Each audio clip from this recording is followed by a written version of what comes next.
Good evening everyone and a very happy new year 2022. कैसे हैं आप सब लोग? आई विश नए साल में आप सबकी जो भी एम्बिशंस हैं, ड्रीम्स हैं, आपकी जो इच्छाएं हैं सब पूरी हों।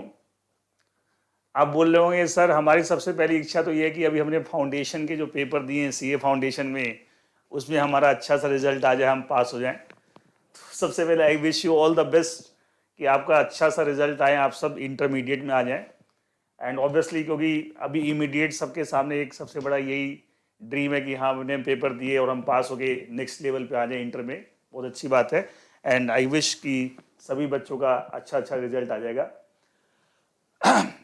जैसा कि आप लोग I hope you must be knowing, सब लोग सुन पा रहे हैं मुझे?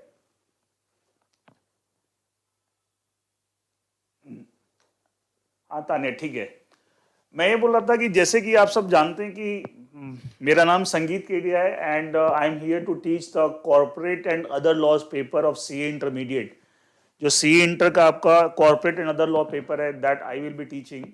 एंड थोड़ा सा मैं अपना पहले ब्रीफली अपना बैकग्राउंड बता दूं। अच्छा ऐसा है, पहले मैं थोड़ा सा अपनी तरफ से मुझे जो चीज़ बताना है जो आपसे रिलेटेड है, आपको पता होना चाहिए इस पेपर को पढ़ना कैसे, क्या चीज़ें हैं, वो थोड़ा मैं डिस्कस कर देता हूँ। फिर बाद में लास्ट में अगर किसी बच्चे की, किसी स्टूडेंट की कोई स्पेसिफिक क्वेरी है, डाउट है, वो आप पूछ सकते हैं, क्योंकि बहुत सारे सवाल आपके दिमाग में हो सकते हैं जो मैं ऑलरेडी अपने डिस्कशन में कवर कर दूंगा। तो अलग अलग बच्चा अलग अलग पूछे उसके बजाय मैं ही पहले बता देता हूँ। हाँ, उसके बाद भी किसी बच्चे के मन में कोई डाउट है, कोई क्वेरी है, कोई क्वेश्चन है तो वो पूछ सकता है। एंड अगर आज पूछ पाए तो अच्छी बात है, नहीं तो otherwise I will share my number and WhatsApp number, doubt number कि जिसपे आप अपने व्हाट्सएप पे क्वेरी डाल सकते हैं, फोन भी कर सकते हैं बट पहले व्हाट्सएप पे। एंड इस तरीके से देखिए थोड़ा सा, क्योंकि बच्चा ये भी क्यूरियस होता है कि सर जो सर हमें पढ़ाएंगे वो कौन है, क्या है, तो मैं थोड़ा सा पहले अपना बैकग्राउंड बता दूं। By qualification I am a company secretary and a law graduate from Delhi university. मैंने सीएस किया हुआ है और साथ में मैंने एलएलबी भी कर रखी है फ्रॉम दिल्ली यूनिवर्सिटी। एंड मैंने जब अपना करियर स्टार्ट किया था, I started my career with job. मैंने इंडस्ट्री में, कंपनीज में जॉब किया, लेकिन 2-3 साल जॉब करने के बाद ही समहाउ मुझे मजा नहीं आया जॉब में and I switch to academics. के अंदर से एक आवाज आती थी कि मैं पढ़ाने में मुझे बड़ा इंटरेस्ट है और मुझे उसमें कुछ करना चाहिए। And then I started teaching and मैंने एज ए टीचर अपना करियर स्टार्ट किया। And for last more than 20-21 years, करीब 20-21 साल हो गए पढ़ाते हुए मुझे, ठीक है। एंड मैं सीए और सीएस के जितने भी लॉ पेपर्स हैं, ठीक है, वो सारे लॉ पेपर्स में पढ़ाता हूँ, ठीक है। चाहे वो कंपनी सेक्रेटरी कोर्स में आप जानते हैं ज़्यादा लॉ के पेपर है, तो वहाँ पे सारे लॉ के पेपर ऑलमोस्ट इंटर फाइनल के, और ऐसे ही सीए के लॉ के पेपर्स। मेरा सारा का सारा जो फील्ड है, सारा का मेरा फील्ड है लॉ है, मतलब बाय क्वालिफिकेशन भी, क्योंकि कंपनी सेक्रेटरी कोर्स भी आप जानते हैं मोर अबाउट लॉज, ठीक है, ज़्यादा लॉ उसमें फोकस है। और मैंने एलएलबी भी कर रखा है, तो मेरा बैकग्राउंड भी बाय क्वालिफिकेशन लॉ है। एंड एक्चुअली मैं पढ़ाता भी law, law law and law, law में हर चीज, ठीक है, लॉ के अलावा कुछ नहीं, ठीक है। एंड मतलब माय फोर्टे और my specialization in basically laws. तो और जो सीए और सीएस के जितने भी लॉ पेपर अब बाय एंड लार्ज, वो करीब करीब सारे लॉ पेपर पे पढ़ाता हूँ। तो मेरा बोलते हैं, मुझे मेरी जो एक पहचान है स्टूडेंट्स के बीच में as a law teacher, as a law teacher, ठीक है, कि सर संगीत केडिया मतलब he is a law teacher, ठीक है। एंड जब से मैंने पढ़ाना शुरू किया, जब से मैं टीचिंग में आया, तो by God grace and with the love and affection of the students, मुझे हमेशा सक्सेस ही और बच्चों ने बहुत अप्रिशिएट किया, क्योंकि my style of teaching is normally a very different style. Different style in the sense, कभी मैं बताऊं आपको, ज्यादातर लोग लॉ को किस तरीके से याद करवाने वाला सब्जेक्ट समझते हैं, बट मैं आपको बताऊं ऐसा नहीं, ऐसा नहीं है। And it's very interesting subject, very interesting subject. आपको रटना नहीं है, ठीक है, और जहां आप रटने में लग गए तो उस केस में कभी भी आपको सब्जेक्ट में इंटरेस्ट नहीं आएगा, ठीक है। तो मैं बहुत ही दूसरे तरीके से आपको सब्जेक्ट को डील करता हूं, जिससे कि बच्चों में एक बड़ा इंटरेस्ट क्रिएट होता है। बच्चों को लगता है नहीं नहीं यार, हमने सुना था ऐसा, लेकिन ऐसा नहीं है, और बड़ा इंटरेस्ट आ रहा है। बहुत सारे बच्चे मेरे से पढ़ने के बाद बोलते हैं कि सर हमारे लॉ के बारे में सोच ही कुछ और थी लॉ के बारे में, लेकिन अब हमारी पूरी सोच बदल गई है, अब हमें लॉ बहुत इंटरेस्टिंग लगता है। क्या होता क्या है, देखिए किसी भी चीज, किसी भी subject, not only law, any subject, जिस तरीके से उस सब्जेक्ट को पढ़ा जाना चाहिए, पढ़ाया जाना चाहिए, अगर उस तरीके से उसका ट्रीटमेंट नहीं होगा, if that subject not treated in that way, तो what will happen, interest lose हो जाता है, इंटरेस्ट लूज होता है, बच्चे को इंटरेस्ट नहीं आता, ठीक है। अच्छा, आपने सुना होगा मैक्सिमम बच्चों को, maximum, I am not saying 100%, आपको स्कूल में मैथ्स का फोबिया होता है। मेजॉरिटी ऑफ द स्टूडेंट आप कह सकते हैं कि स्कूल में मैथ्स का फोबिया होता है। क्यों? जो मेरी समझ है, जैसे मैथ्स पढ़ाया जाना चाहिए वैसे मैथ्स पढ़ाया ही नहीं जाता, एंड इस कारण से क्या होता है, बच्चों के दिमाग में फोबिया क्रिएट हो जाता है, फोबिया क्रिएट हो जाता है कि साहब ये तो बड़ा डिफिकल्ट, बट ऐसा नहीं है, it's not like that, it's not like that. गड़बड़ कहाँ पे, एक्चुअली द सब्जेक्ट जिस तरीके पढ़ाया जाना चाहिए वैसे नहीं पढ़ाया जा रहा है। सेम प्रॉब्लम लॉ के साथ है। लॉ को सब्जेक्ट को मैक्सिमम लोग सही ढंग से डील नहीं करते। मैं ये नहीं बोलता कि साहब सिर्फ मैं ही अच्छा पढ़ाने वाला हूं, बट क्वेश्चन ही, मेरा ये ऑब्जर्वेशन है, मेरा एक्सपीरियंस है कि मैक्सिमम लोग इसको सही ढंग से नहीं पढ़ाते, इस कारण से इस सब्जेक्ट में बच्चों को इंटरेस्ट नहीं आता। बट अगर सही ढंग से पढ़ाया जाए तो डेफिनेटली बहुत इंटरेस्टिंग सब्जेक्ट है, बहुत मजेदार सब्जेक्ट है और बहुत मजा आता है पढ़ के। और अभी मैं बताऊंगा लॉ के बारे में बहुत सारी चीजें, ठीक है। तो ये तो थोड़ा सा मेरा बैकग्राउंड हो गया। मैं specialization law by qualification, teaching wise मैं सिर्फ लॉ ही पढ़ाता हूँ, सीओ सीएस के ऑलमोस्ट सारे लॉ पेपर्स पढ़ाता हूँ, ठीक है। That is my background. अब थोड़ा सब्जेक्ट के बारे में बात करें, जो सब्जेक्ट हमारा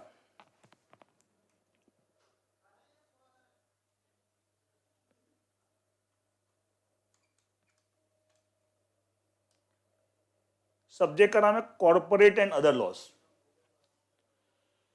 ये जो सब्जेक्ट है कॉर्पोरेट एंड अदर लॉज, इसमें दोनों तरह के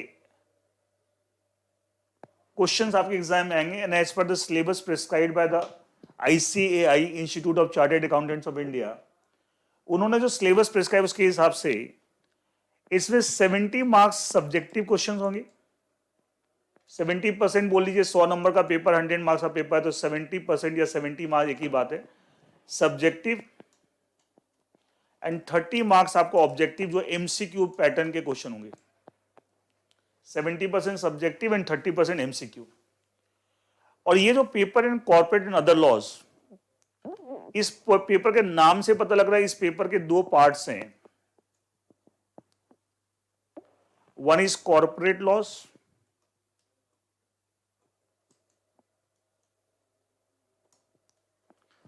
and second is other laws.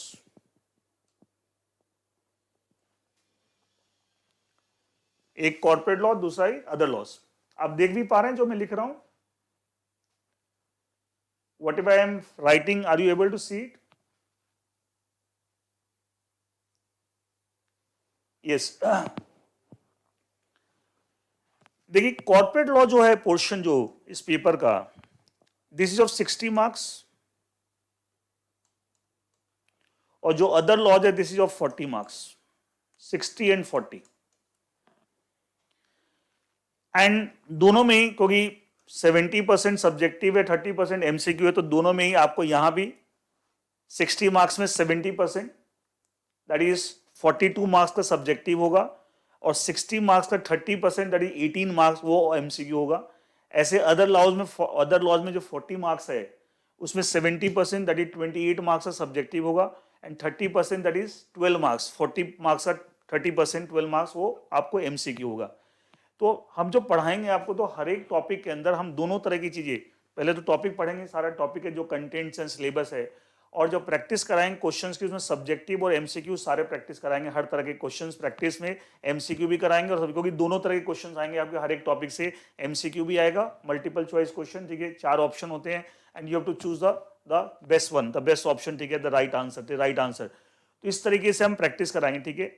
अच्छा, इस पेपर को जब हम डिस्कस करेंगे तो इसमें हम टेस्ट बहुत सारे कराएंगे, क्योंकि टेस्ट करने से बच्चों को कॉन्फिडेंस आता है कि साहब इतने सारे टेस्ट हुए, तो टेस्ट से बच्चों को पता लगता है, सेल्फ इवेल्युएशन होता है, उसको खुद पता लगता है कि साहब एक्चुअली मेरी जो तैयारी वो ठीक चल रही कि नहीं चल रही, कहाँ पे मैं गड़बड़ कर रहा हूँ, कहाँ पे मुझे इंप्रूवमेंट करना चाहिए। तो यहाँ पे जो एक्चुअली हम पढ़ाएंगे, पेपर जब पूरा हम पढ़ेंगे और मैं जब पढ़ाऊंगा, तो इसके अंदर एक तो हम चैप्टर वाइज टेस्ट कराएंगे आपको। जो टेस्ट होंगे, एक तो हम कराएंगे चैप्टर वाइज, एक चैप्टर कंप्लीट हुआ उस चैप्टर का टेस्ट। फिर हम करेंगे छोटे छोटे स्मॉल टेस्ट, ये 3 चैप्टर 4 चैप्टर का मिला के एक टेस्ट कर दिया, स्मॉल टेस्ट, छोटे छोटे टेस्ट कराएंगे आपको, ठीक है, टेस्ट पेपर्स होंगे 3 3 चैप्टर्स कैसे मिला के। फिर हम कराएंगे आपको फुल फ्लेज टेस्ट, जो मॉक टेस्ट हो गए आपके, ठीक है। मॉक टेस्ट भी हम करीब करीब 3-4 मॉक टेस्ट कराएंगे, मे बी 4 मॉक टेस्ट कराएंगे आपको, ठीक है, 1 2 3 4। एंड जैसे होपफुली जैसे आप लोग का एग्जाम क्योंकि नवंबर 2022 में है, तो नवंबर 22 में तो हम होपफुली टेस्ट जो स्टार्ट कर देंगे आपको जुलाई महीने से, जुलाई अगस्त सितंबर अक्टूबर, एंड हर एक महीने में मॉक, ये सब तो पहले चलता रहेगा आपको चैप्टर वाइज, फिर स्मॉल टेस्ट 3 4 चैप्टर के, ठीक है। और जुलाई ऑनवर्ड, जुलाई से लेके हम फुल फ्लेज टेस्ट स्टार्ट कर देंगे पूरे पेपर का, एंड एक जुलाई में, एक अगस्त में, एक सितंबर में, अक्टूबर में, इस तरह के 4 फुल फ्लेज मॉक टेस्ट। मतलब इतनी प्रैक्टिस आपको पता होगा, आपको एक वैभव सर ने एक टेस्ट ऐप बना रखा है आपको, ठीक है, ऐप जो आपको प्रोवाइड किया जाता है, जिसके अंदर सारे टेस्ट अपलोड होंगे टाइम टू टाइम, एंड आप टेस्ट देंगे, वो चेक होके आएंगे, उसके रिमार्क्स आएंगे, कहाँ पे क्या कमी है, कहाँ पे इंप्रूवमेंट करने का, you need to improve and way the scope of improvement, all that, वो सब कुछ आपको बताया जाएगा। एंड इस तरह मल्टीपल में टेस्ट, इससे क्या होगा आपको कंटिन्यूस, एक तो था बच्चे ने पढ़ लिया लेकिन उसको तैयार, उसको पता नहीं चलता कि मेरी तैयारी सही चल रही है नहीं चल रही, तो उस एंगल से हम मल्टीपल टेस्ट कराएंगे। एंड ये पैटर्न ये रहेगा चैप्टर वाइज, फिर छोटे छोटे टेस्ट 3 4 चैप्टर के, फिर फुल फ्लेज 4 टेस्ट हम कराएंगे मॉक टेस्ट जुलाई अगस्त सितंबर अक्टूबर, एंड जो दैट नवंबर 2022 के लिए आप पूरी तरीके से तैयार, नवंबर 2022 एग्जाम के लिए आप पूरी तरीके से तैयार हो जाएं। ये तो आपका थोड़ा सा आपको पेपर के बारे में मैंने बताया कि पेपर क्या है, पेपर के कंटेंट्स क्या है, 60-40 corporate law, other law, subjective 70% का है, 30% MCQ एंड ऑल दैट, और हम टेस्ट वगैरह किस तरीके से कराएंगे। अब थोड़ा सा मैं एक चीज डिस्कस करना चाहता हूं जो मेरा अपना बहुत मतलब very close to my heart, क्योंकि ज्यादातर बच्चों को लॉ के बारे में बड़े रॉन्ग नोशंस होते हैं अबाउट लॉ। अच्छा, एक चीज आपने स्टूडेंट्स कम्युनिटी में नॉर्मली जैसे लॉ बोलो, अरे बड़ा थियोरिटिकल है, थ्योरी है, ठीक है। अच्छा, बच्चों के हिसाब से थ्योरी और प्रैक्टिकल उन्होंने अपनी परिभाषा बना रखी है, अपनी डेफिनेशन है। थ्योरी का मतलब उनका जहां पे लैंग्वेज ज्यादा है, प्रैक्टिकल जिसका मतलब जिसमें कैलकुलेशन ज्यादा है, तो उनके हिसाब से आपको उन्होंने इस तरीके से अपनी परिभाषा, अगेन उनकी गलती नहीं है, मैं बच्चों को ब्लेम नहीं करता, ऐसा ही लोग बताते हैं, ऐसे स्कूलों में कॉलेजेस में ऐसे ही उनके दिमाग में भर देते हैं, तो उनके दिमाग में ऐसी बातें चलती हैं। मैं आपसे पूछा प्रैक्टिकल क्या होता है, मैं अगर आपसे पूछूं व्हाट इज प्रैक्टिकल, क्या प्रैक्टिकल क्या मैं कह सकता हूं वो चीज है जो हमारे डे टू डे लाइफ में काम आती है, जो हमें हर जगह नजर आ रही है, हमारे सोसाइटी में हर चीज आपको। अच्छा, अगर मैं बोलूं लॉ क्या है, basically can I say that law is nothing, basically कोई भी लॉ अगर बहुत बेसिक सी बात करें, can I the law is set of rules. मैं कुछ पढ़ा नहीं रहा, आपको एक जनरल बात कर रहा हूं, that govern the various aspect of society in order to maintain the decorum in the society, कि समाज में सब चीज व्यवस्थित रहें, ऑर्गेनाइज रहें, क्योस ना हो जाए, लड़ाई झगड़ा ना हो जाए, डिसऑर्डर क्रिएट ना हो जाए, तो क्या उसके लिए कुछ नॉर्म्स होने चाहिए, that set of rules is called law. अच्छा, मैं मतलब इट्स वेरी प्रैक्टिकल, प्रैक्टिकल का मतलब जो हम आसपास अपनी जिंदगी में अपने चारों तरफ देख रहे हैं। अच्छा बताइए, आप रोड पे चलते हैं, do you follow the traffic laws, आप गाड़ी चला रहे हैं रोड पे, क्या do you follow the traffic laws और नॉट, तो प्रैक्टिकल। दो लोग की मैरिज हो रही है, क्या उसके अंदर क्या मैरिज के लॉज लगते हैं, कोई दो लोग कोई कॉन्ट्रैक्ट में एंटर करें, क्या उसके कॉन्ट्रैक्ट लॉ लगता है। आपने सुना होगा कोई प्रॉपर्टी खरीदते बेचते हैं तो सुना होगा आपने प्रॉपर्टी की रजिस्ट्री कराते हैं तो उसमें एक रजिस्ट्रेशन एक्ट लगता है। क्या वो प्लेन पेपर पे प्रॉपर्टी के पेपर बनते हैं, स्टैम्प पेपर पे इंडियन स्टैम्प एक्ट लगता है। प्रॉपर्टी सेल परचेज और इमोल ट्रांसफर ऑफ प्रॉपर्टी एक्ट लगता है। तो मतलब बेसिकली कहने का मतलब ये है कि हमारी जिंदगी के हर पहलू हम कुछ भी करते हैं, हर पहलू पे कोई ना कोई लॉ अप्लाई हो रहा है। तो जब हमारी जिंदगी का हर पहलू कोई ना कोई लॉ से गवर्न हो रहा है, तो हाउ कैन आई से law is theoretical, law is very practical. Practical का मतलब क्या है, जो हमें आज रोजमर्रा की जिंदगी में हर जगह जिसका इस्तेमाल है, इसका यूज है, and that's very practical. That's why मैं हमेशा बोलता हूं law is a very practical thing. अच्छा, जब मैं बोलता law is a very practical, day to day life में हर जगह इसका यूज है, एक्चुअली बच्चा क्यों नहीं इसको प्रैक्टिकल और क्यों इसको रटने का और थ्योरी, क्योंकि भाई अभी थोड़ी देर पहले मैंने क्या बताया था, मैक्सिमम लोग लॉ सब्जेक्ट को सही ढंग से डील नहीं कर रहे। बच्चों की गलती नहीं है, मैक्सिमम टीचर सही ढंग से डील नहीं कर रहे। एक्चुअली लॉ को क्या लैंग्वेज खाली पढ़ा दी, उसके अंदर जो लैंग्वेज है उसको इंग्लिश को हिंदी में कन्वर्ट कर दिया और बोल दिया जी लॉ यही है। अच्छा कई बार मैंने सुना बच्चे पूछते हैं, बोलते हैं सर हमने अपने स्कूल में कॉलेज में, अच्छा जैसे स्कूल में 11वीं 12 में बिजनेस स्टडी होता है तो कह सकते हैं बिजनेस स्टडी में मतलब लॉ का छोटा रूप है, वही एडवांस ले जाके लॉ, वो भी लॉस में भी थोड़े तो लॉज आने शुरू हो जाते हैं कि बिजनेस स्टडी के पेपर में 11वीं 12 में थोड़ा सा कंपनी लॉ, थोड़ा सा पार्टनरशिप लॉ, कुछ कुछ चीज़ें वहाँ पे आने शुरू हो जाती है। तो एक्चुअली कई बार बच्चे बोलते हैं कि साहब ने अपने लॉ के टीचर से पूछा, अपने बिजनेस स्टडी के टीचर से पूछा कि सर इस प्रोविजन का इसका क्या कंसेप्ट है, इसका लॉजिक है, तो सर कई बार जवाब ऐसे मिलता है लॉ में लॉजिक कुछ नहीं होता, याद करने का होता है। ये वेरी मतलब बड़ा एब्सर्ड सा आंसर है, बड़ा एब्सर्ड सा आंसर है। पता है समस्या क्या है कि एक्चुअली सामने वाला ऐसे जवाब क्यों दे रहा है, ऐसे ऊट पटांग जवाब क्यों दे रहा है कि उसे खुद नहीं पता। अच्छा अगर आप मेरे से एक सवाल करें और मुझे उसका आंसर पता है, अगर मुझे उसका आंसर पता है तो डोंट यू थिंक मैं क्यों नहीं, मैं तो बहुत खुश होकर बताऊंगा, मैं बहुत खुश होकर बताऊंगा। लेकिन जब मुझे उसका आंसर नहीं पता तो मैं क्या करता हूं, I find the excuses to avoid that question. उस क्वेश्चन को अवॉइड करने के मैं कोई ना कोई एक्सक्यूज ढूंढूंगा, ठीक है। तो वैसे लोगों ने लॉ में कोई लॉजिक नहीं होता, याद करने का होता है, क्या बात कर रहे हो यार, क्या बात कर रहे हैं, लॉजिक नहीं होता, लॉ इज सो प्रैक्टिकल। अब तो मैं जब लॉ पढ़ाता हूं मैं करता हूं जो भी चीज पढ़ा रहा हूं सब चीज का प्रैक्टिकल साइड बताता हूं। देखो प्रैक्टिकली आप ये चीज ऐसे देखते हैं, अभी मैंने बोला आप प्रॉपर्टी खरीदते बेचते हैं तो प्रॉपर्टी सुना, प्रॉपर्टी के लोग रजिस्ट्री, कोई दे लॉ कॉल्ड रजिस्ट्रेशन एक्ट 1908, उसके हिसाब से रजिस्ट्री कराते हैं। फिर अपने प्लेन पेपर पर नहीं बनता क्योंकि एक लॉ इंडियन स्टैंप एक्ट, उसके हिसाब से हम स्टैंप ड्यूटी पे करते हैं, उसके लिए स्टैंप पेपर यूज करते हैं, ठीक है। अब क्या होता है, मैं जब लॉ पढ़ाता हूं तो सारे प्रोविजंस का प्रैक्टिकल साइड बताता हूं कि साहब प्रैक्टिकली लाइफ में डे टू डे लाइफ में ये चीज यहाँ पे ऐसे यूज होती है, यहाँ पे इसका ये एप्लीकेशन है, ये लॉ इसलिए बना कि हम सोसाइटी में ये चीज ऐसे करें। तो क्या होता है बच्चों को अपने आप इंटरेस्ट क्रिएट होता है और हर चीज का लॉजिक है, हर चीज का लॉजिक है, लॉ का एक एक प्रोविजन लॉजिक पे बेस्ड है। और इस तरीके से आप पढ़ेंगे तो डेफिनेटली आपको बहुत मजा आएगा and you will find it very interesting, you will find it very interesting, ठीक है। और मैं हमेशा बोलता हूं जो लॉ को सही ढंग से पढ़ते हैं पढ़ाते हैं तो उससे आपको सही ढंग से कोई पढ़ा रहा है लॉ और आप सही ढंग से पढ़ रहे हैं तो उसका इंपैक्ट क्या होता है, उसका इंपैक्ट क्या होता है आपकी सोसाइटी की में जो भी चीजें हो रही हैं, क्योंकि प्रैक्टिकली आप समझ रहे हैं। आप ये नहीं खाली कंटेंट याद कर लिया, एग्जाम में ये क्वेश्चन आएगा इसका आंसर लिख दिया।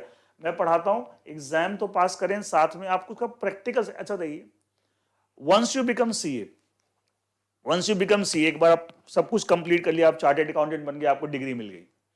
जब आप इंडस्ट्री में काम करेंगे तो वहां पे क्या लिख लिख के दिख कि साहब मैंने ये प्रोविजन याद कर रखा, मैं लिख के बताऊंगी आपको, ठीक है। या उसको प्रैक्टिकली अप्लाई करना पड़ेगा आपके जहां भी आप जॉब करेंगे या आप प्रैक्टिस करेंगे, अपने क्लाइंट से काम करेंगे, तो क्या वो लॉ के प्रोविजन को आप अप्लाई करेंगे। ये सुनो, अब आपको एप्लीकेशन साइड पता ही नहीं है, कोई पढ़ाते समय ऐसे पढ़ाया ही नहीं किया, आपने खाली इसको याद कर लिया कि एग्जाम में इतने नंबर क्वेश्चन आता है ये, तो सोच के देखिए वहां जाए कितनी दिक्कत आएगी, वहां जाए कितनी दिक्कत आएगी। तो मैं हमेशा इस तरीके से पढ़ाता हूं कि सब आप अभी एग्जाम के लिए तो तैयारी करे साथ में प्रैक्टिकल एप्लीकेशन उसका क्या है, सो दैट कल के दिन वंस यू बिकम सीए, पहली बात तो अभी जो प्रैक्टिकल एप्लीकेशन मतलब अभी से आपका इंटरेस्ट ही अलग लेवल का चला जाता है, अलग लेवल पे आप चीज को सोचने लगते हैं, आपकी एनालिसिस ही बहुत अलग हो जाती है, ठीक है। एंड चीजों को आप सही तरीके से और आप you start enjoying the subject, you start enjoying the subject. और दूसरा वंस यू बिकम सीए, जब आप सीए बन जाएंगे तो उस समय जाके आपको लगेगा एक एक चीज की एप्लीकेशन अब मैं कर पा रहा हूं बिकॉज मैंने उस तरीके से सब्जेक्ट को पढ़ा था, उस तरीके से पढ़ाया गया था। तो डेफिनेटली उसका एडवांटेज आपको मिलेगा, उसका डेफिनेटली उसका आपको एडवांटेज मिलेगा। तो नटसेल में जैसे अब जैसे अखबार ही पढ़ते हैं, अब अखबार पढ़ते हैं तो अखबार के अंदर इतनी सारी चीजें होती हैं जो अगर आपका थोड़ा लॉ की अंडरस्टैंडिंग है तो आप उसको बेटर तरीके से समझ सकते हैं। लेकिन अगर मान लीजिए आपकी लॉ की अंडरस्टैंडिंग नहीं है, आप लॉ को रटते हैं या लॉ की कोई समझ नहीं है, वो लोग जैसे आपने बीच में सुना कि साहब आर्टिकल 370 कॉन्स्टिट्यूशन ऑफ इंडिया से अबॉलिश कर दिया, जो special status to the state of Jammu and Kashmir देता है, तो उसका क्या मतलब है क्या। अब जिसको लॉ का बैकग्राउंड है, जो लॉ समझते हैं वो बेटर समझते हैं। अभी कुछ दिनों पहले आप सुना फार्मर्स बिल के ऊपर इतना एजिटेशन चला, बट फाइनली गवर्नमेंट ने विड्रॉ कर लिया, ठीक है। अब ये सब हर चीज, मैं एक प्रैक्टिकल बात बता, फार्मर्स बिल है, आर्टिकल 370, ऐसे 50 मुद्दे हैं ऐसे। तो रोजमर्रा की जिंदगी में हम इतनी चीजें सुनते रहते हैं, वो बहुत उसमें मैक्सिमम बहुत सारी चीजें लॉ से अल्टीमेटली रिलेटेड है। तो अगर आप लॉ को प्रैक्टिकली समझते हैं, प्रैक्टिकल साइड समझते हैं, उसका एप्लीकेशन, जैसे मैं पढ़ाते थे हर चीज का प्रैक्टिकल साइड बताता हूँ कि साहब ये प्रोविजन बनाया तो इसको डे टू डे लाइफ में कहाँ यूज होता है, ठीक है। तो आपका अपने आप इंटरेस्ट क्रिएट होता है और आप अलग लेवल पे चीज सोचते हैं, और अल्टीमेटली सीए बनने के बाद अल्टीमेटली आपको अप्लाई करना है। आपको जॉब में या प्रैक्टिस में किसी को बताना थोड़ी कि लॉ में ये लिखा हुआ है, आपको उसको अप्लाई करना है इन अ गिवन सिचुएशन। और अप्लाई एप्लीकेशन साइड ही नहीं पता तो उसका फायदा क्या है, उसका फायदा क्या है। इसलिए उस तरीके से मैं एक छोटा सा और मैंने बोला इट्स नॉट, और जो आपके हिसाब से प्रैक्टिकल जो बच्चों ने आपस में एक अपनी परिभाषा अपनी डेफिनेशन बना रखी है कि साहब जो जिसमें लैंग्वेज ज्यादा हो, ठीक है, वो थियोरेटिकल है, और जिसमें कैलकुलेशन है वो प्रैक्टिकल है। मैं एक अपना थोड़ा बैकग्राउंड बताऊं। आई am not a commerce graduate, मैंने बीकॉम नहीं किया, I am BSc maths honours graduate. मैंने बीएससी मैथ्स ऑनर्स किया है from Hansraj college Delhi university, और मैथ्स ऑनर्स में मैं दिल्ली यूनिवर्सिटी रैंक होल्डर था। मैथ्स ऑनर्स में मैं दिल्ली यूनिवर्सिटी रैंक होल्डर था, और हमारे ग्रेजुएशन में मैथ्स में 18 पेपर मैथ्स के थे। 4 पेपर फर्स्ट ईयर में थे, 6 पेपर सेकेंड ईयर में, और 8 पेपर थर्ड ईयर में। 4 6 8 टोटल 18 पेपर मैथ्स के मैंने पढ़े, और दिल्ली यूनिवर्सिटी रैंक होल्डर, इतना मैथ्स पढ़ा है। तो जो मैं आप बोलते हैं ना प्रैक्टिकल जो आपके जिसमें कैलकुलेशन, तो मैथ्स से ज्यादा प्रैक्टिकल कुछ नहीं है। तो मैंने 18 पेपर मैथ्स के पढ़े हैं ग्रेजुएशन में, and one of the rankers Delhi university rank holder रहा हूं, ठीक है, इन मैथ्स ऑनर्स। ये नहीं कि मेरा बैकग्राउंड एंड बहुत स्ट्रॉन्ग एकेडमिक बैकग्राउंड में, ठीक है। अच्छा, इतना मैथ्स पढ़ने के बाद जब मैंने सीएस किया कंपनी से, सीएस में भी आप जानते हैं लॉ ही लॉ भरा हुआ है, मैंने एलएलबी किया, तो I found that law is more interesting and more challenging. मतलब आप प्रैक्टिकल जिसको आप बोलते हैं ना कैलकुलेशन, तो मैंने मेरा बैकग्राउंड वो भी है। मैंने बहुत वो वाला प्रैक्टिकल जो आप लोग बोलते हैं कैलकुलेशन, मैंने 18 पेपर मैथ्स के पढ़े में ग्रेजुएशन के अंदर, और वो भी बहुत अच्छे से, बहुत अच्छी मार्क्स, और one of the rank holders in Delhi university. और उसके बाद मैंने जब लॉ किया, सीएस किया, तो आई फाउंड दैट ये ज्यादा इंटरेस्टिंग और चैलेंजिंग है, और उससे हमें समाज की समझ बढ़ती है, अंडरस्टैंडिंग और सोसाइटी बहुत बेटर बनती है अब। लेकिन प्रोवाइडेड लॉ को जैसे पढ़ना चाहिए पढ़ाना चाहिए वैसे किया जाए तब। अगर खाली रटेंगे तो बेकार है, बोरिंग है। मैं खुद ही बोलता हूं अगर रटेंगे तो बहुत बोरिंग है, और अल्टीमेटली आपको मजा नहीं आएगा, धीरे धीरे आपको इंटरेस्ट ही लूज हो जाएगा। इंटरेस्ट ही लूज हो जाएगा, बोलेंगे क्या है। मैं बार बार कहता हूं लॉ पढ़ने से, ढंग से पढ़ने से आपको समाज के बारे में पूरी समझ बढ़ती है। मैं एक छोटा सा इसका एक एग्जाम्पल देता हूं। एक चीज देखिए, जब हमारे देश को आजादी मिली 1947 when India got the freedom, क्या हमारे most of the freedom fighters क्या लॉ बैकग्राउंड के थे? क्या हमारे most of the freedom fighters, आप महात्मा गांधी से शुरू करें law background, Pandit Nehru, Sardar Patel, you take any big name, जितने फ्रीडम फाइटर्स थे वो सब मोस्टली लॉ बैकग्राउंड। अच्छा, क्या उन लोगों ने देश की बागडोर संभाली आफ्टर गेटिंग द इंडिपेंडेंस? क्योंकि आपको समाज की समझ है, सिस्टम की समझ है। लॉ बैकग्राउंड, मैंने लॉ बेसिकली आपको पूरे समाज के बारे में एक समझ देता है, एक सिस्टम के बारे में। उन लोगों ने देश को संभाला, उन लोगों ने पूरा कंट्री, उसके बाद आपको, तो एक्चुअली लीगल, इसे होता है लीगल का, एक्चुअली क्या लॉ के बारे में लोगों ने रीजन भी है कि लॉ पढ़ना और पढ़ाना आसान काम नहीं है, ठीक है। इसके अंदर आपको टेक्निकलिटीज है, हर चीज का लॉजिक समझना पड़ता है। दूसरी बात, चीजें बदलती रहती हैं, अमेंडमेंट्स आते रहते हैं, आज लॉ क्या है, कल कुछ और हो गया, परसों कुछ और हो गया, तो हमेशा उसको अपडेट भी करना। अच्छा, तब मैथमेटिक्स में मेरे ग्रैंडफादर ने भी पढ़ा हुआ 2 + 2 4, मेरे फादर ने भी पढ़ा 2 + 2 4, मैं भी पढ़ा, मेरे बच्चे भी पढ़ रहे हैं। तो 2 + 2 4 थे, और 4 ही है, 5 कभी नहीं हो जाएंगे। लेकिन लॉ में जो आज है, क्या जरूरी कल वही रहेगा? नहीं, अमेंडमेंट्स आती रहती है।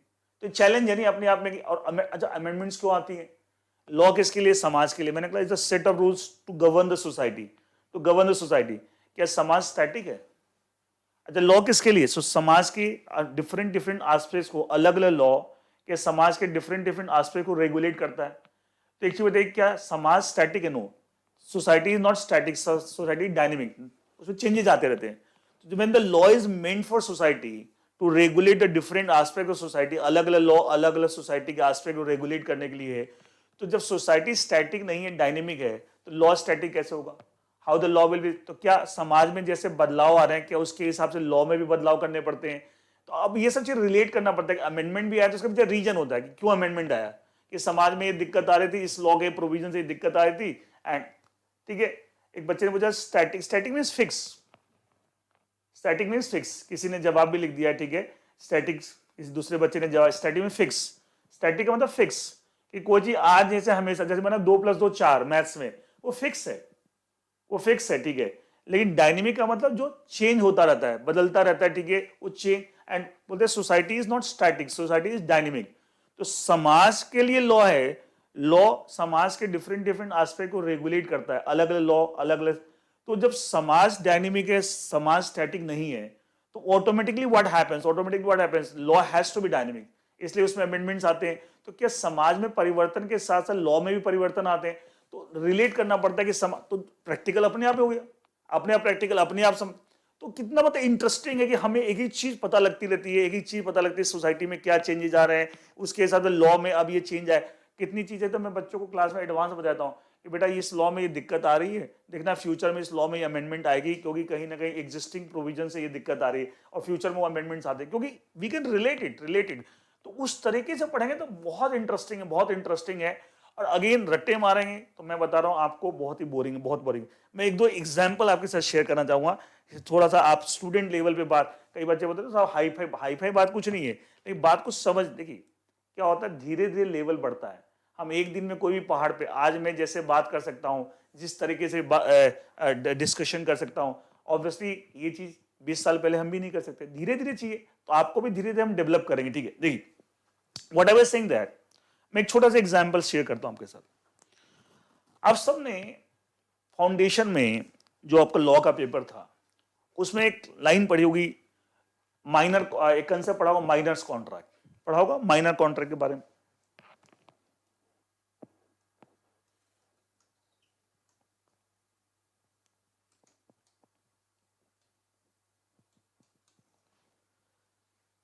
अच्छा, ज्यादातर मैंने लोगों को देखा है कि माइनर कॉन्ट्रैक्ट के बारे में एक लाइन याद कर लेते हैं कि माइनर कॉन्ट्रैक्ट हमेशा वाइड होता है।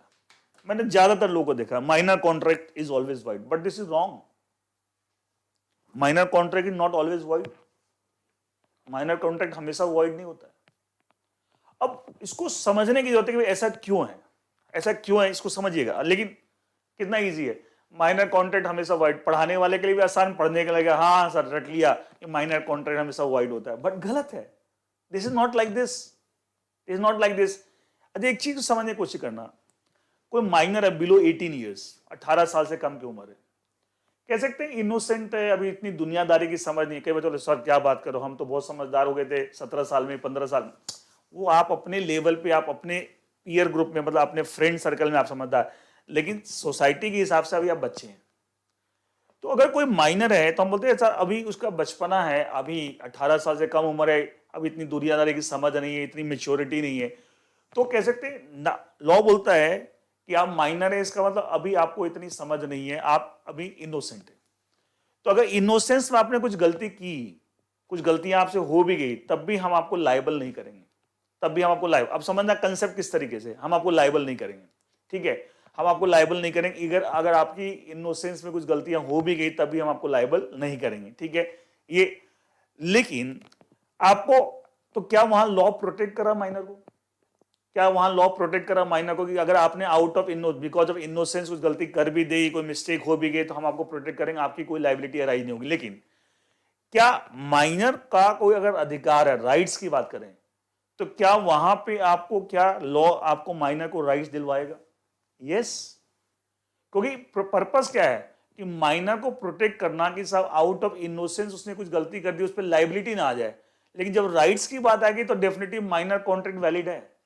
लेकिन जब लाइबिलिटी की बात आती है, तो जब when in any minor contract some liabilities arising on the part of minor, तो उस केस में बोलते हैं माइनर कॉन्ट्रैक्ट वाइड है। क्या लॉ ऐसा करके माइनर को प्रोटेक्शन दे रहा है? क्या लॉ ऐसा करके माइनर को प्रोटेक्शन दे रहा है? लेकिन जब राइट्स की बात आती है माइनर कॉन्ट्रैक्ट में, तो वो कॉन्ट्रैक्ट वैलिड होता है, वो कॉन्ट्रैक्ट। तो अब एनालाइज करना पड़ेगा कि साहब, मैं एग्जांपल दूंगा कि माइनर कॉन्ट्रैक्ट में क्या उसमें माइनर को राइट्स मिल रहे हैं।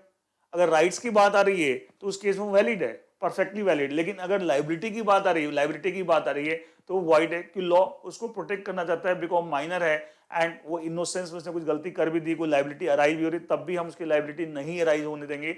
एंड उसको लाइबिलिटी से बचाने के लिए हम उस कॉन्ट्रैक्ट को वाइड बोल देंगे, इनवैलिड बोल देंगे, सब उसकी कोई वैलिडिटी नहीं है। मैं एक छोटा सा एग्जाम्पल देता हूं।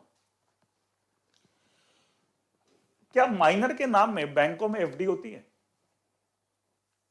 क्या माइनर के नाम में बैंकों में एफडी होती है? यस।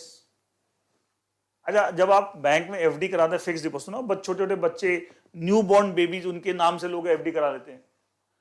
अच्छा, एफडी जब कराए तो उसमें कोई लाइबिलिटी वाली कोई बात ही नहीं, खाली राइट्स है। आपने जो पैसे जमा कराए वो भी मिलेंगे, प्लस इंटरेस्ट से मिलेगा।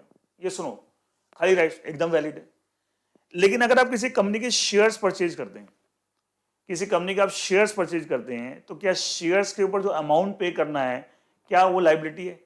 तो इसलिए लॉ बोलता है कि साहब माइनर के नाम में शेयर या तो लो नहीं, लो तो फुल्ली पेड अप शेयर।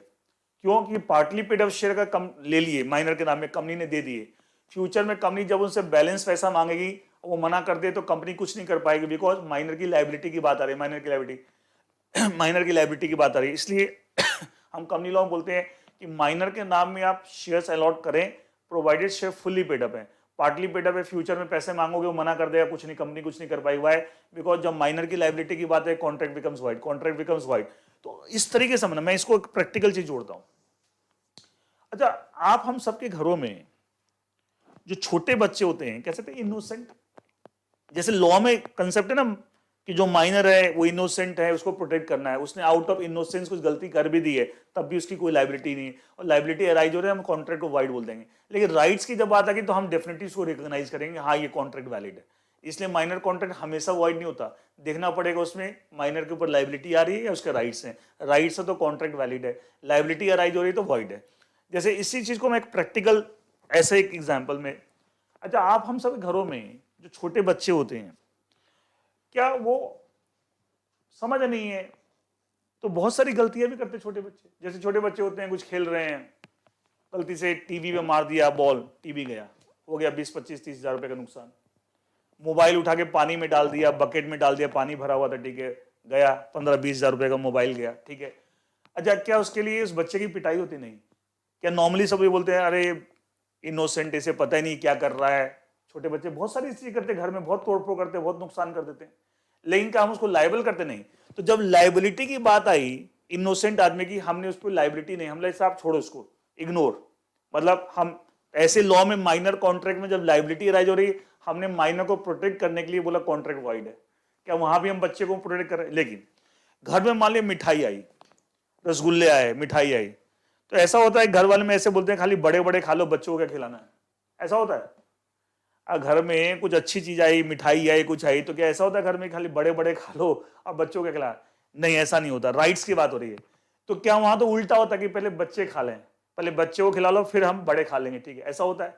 इसका मतलब क्या हुआ? प्रैक्टिकल लाइफ में भी तो हम यही करते हैं कि साहब जब माइनर्स की राइट्स की बात आती है हम जो उसको जरूर रिकॉग्नाइज करते हैं, लेकिन जब लाइबिलिटी की बात आती है तो हम उसको इग्नोर कर देते हैं। मतलब इनोसेंस, एग्जैक्टली वैसे लॉ में ही हम बोले जो माइनर वो इनोसेंट है, उसे अभी दुनियादारी की इतनी समझ नहीं है, तो उसने कुछ गलती कर भी दी, उसकी कुछ लाइबिलिटी अराइज हो भी रही है, हम उसकी लाइबिलिटी नहीं अराइज होने देंगे, उसके लिए उसको कॉन्ट्रैक्ट को हम वाइड बोल रहे हैं। लेकिन राइट्स की अगर बात आ रही है तो डेफिनेटली हम रिकॉग्नाइज करेंगे एंड वो कॉन्ट्रैक्ट वैलिड है। कॉन्ट्रैक्ट वैलिड, जैसे मैंने माइनर के नाम में एफडी कराना बैंक में, उसमें राइट्स ही राइट्स हैं, कुछ गड़बड़ नहीं है, एकदम वैलिड कॉन्ट्रैक्ट है।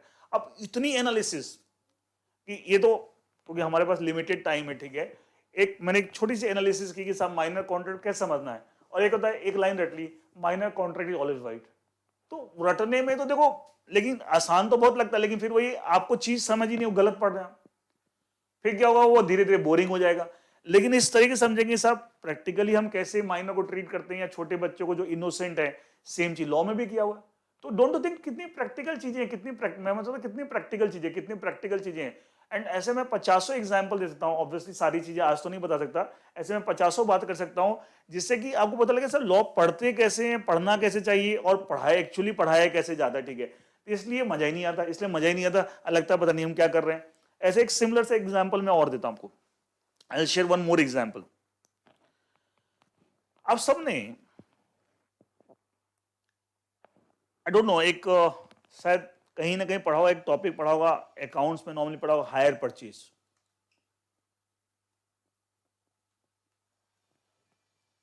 पढ़ा है टॉपिक हायर परचेज? कुछ बच्चे चैट पे लिख सकते हैं।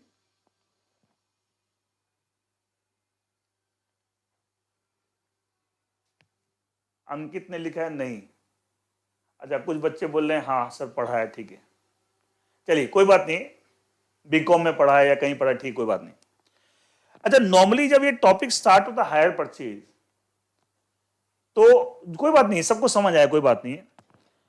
सबसे कॉमन एग्जांपल जो मोस्टली टीचर देते हैं कि सर आप जो गाड़ी का खरीदते हैं, फाइनेंस कराते हैं, वो हायर परचेज है। क्या ये एग्जांपल नॉर्मली देते हैं मोस्टली टीचर्स? तानिया ने बोला यस सर, ठीक है। क्या मोस्टली टीचर ये एग्जांपल देते हैं कि आप गाड़ी परचेज करते हैं फाइनेंस करा के बैंक से एंड ऑल दैट, तो आपको हायर? वो एग्जांपल ही गलत है। आप बोलेंगे सर ये कैसे? देखो, मैं किसी को क्रिटिसाइज करने के लिए नहीं, मुझे मालूम नहीं आप किस टीचर से पढ़े हैं, क्या पढ़े हैं, किसने क्या पढ़ा है, लेकिन मेरी ऑब्जर्वेशन, जो मैं अपनी ऑब्जर्वेशन से बता रहा हूं कि मैं देखता हूं लोग किस तरीके से बातें करते हैं, उनको अंडरस्टैंडिंग ही नहीं चीजों की, और इस कारण से बच्चे का इंटरेस्ट खराब हो जाता है। एग्जाम्पल ही गलत है। अच्छा बताइए, हायर परचेज का मतलब क्या होता है? क्या मैं कह सकता हूं हायर परचेज का मतलब ये है, यहां पे हायर परचेज का मतलब कोई चीज हमने हायर की है, साथ में हमें परचेज का ऑप्शन है, ये होता है। कोई चीज हमने हायर किराए पे ली है और हम चाहें तो उसे परचेज भी कर सकते हैं, ऑप्शन है। ये सुनो, this is what broadly means hire purchase.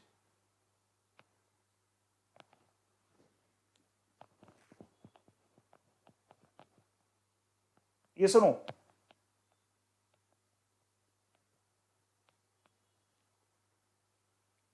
some student may respond on chat। मोटी मोटी बात ये कि साहब बेसिकली हमने कोई चीज को हायर किया है, किराए पे लिया है, और साथ में परचेज का ऑप्शन है, हम परचेज करना चाहें तो परचेज कर सकते हैं। ये सुनो ना, अब देखिए, आप जब गाड़ी फाइनेंस करा के परचेज करते हैं तो क्या वहां आपने गाड़ी हायर की है और आपके परचेज का ऑप्शन, या आपने ऑलरेडी परचेज कर लिया है?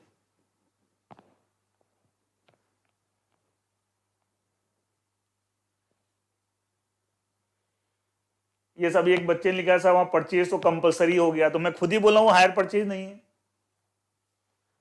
वहां तो ऑलरेडी हमने परचेज कर लिया है। Yes, good.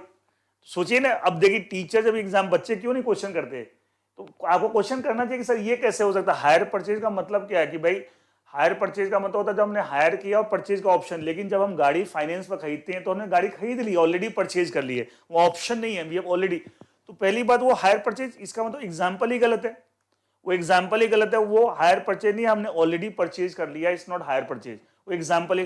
तो अब एक बात और मैं ऐड करूंगा, आप सुन के हैरान रह जाएंगे।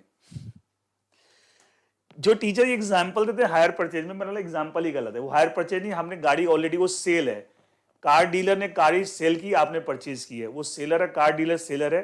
जैसे मान लिया कोई गाड़ी, जैसे एग्जाम्पल लेते हैं, किसी ए ने किसी कार डीलर से, कार डीलर होते हैं, कार शोरूम्स होते हैं, कार डीलर, ए ने मान ली किसी कार डीलर से एक 10 लाख रुपए की गाड़ी खरीदी, 10 लैक्स की गाड़ी खरीदी, उसमें ए ने कार डीलर को 2 लाख रुपए मान ली पे की, एग्जाम्पल ले रहे हैं, और 8 लाख रुपए फाइनेंस कराया।